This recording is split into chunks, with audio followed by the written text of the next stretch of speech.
Здрасте. Здравствуйте. Коммунистическая организация здесь? Да. Да.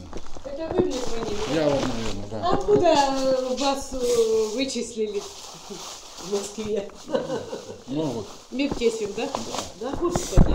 Просто у нас Кирилл, который наша организация проводит лекции, он коммунист.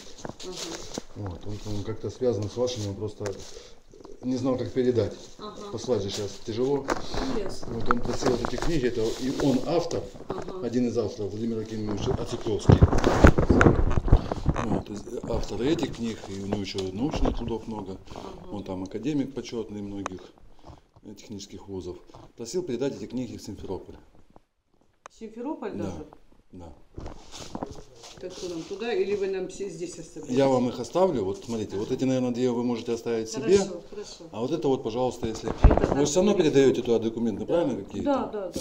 Ну, передайте, скажите, с Москвы просили передать. Спасибо большое. Он там потом будет, наверное, звонить, узнавать, он такой, вы знаете, Я человек. передам. Ну, это Да. я буду где-то, может быть, 13-го к нам приедут, у нас конференция учредительная, мы же к Диванову переходим вот сейчас.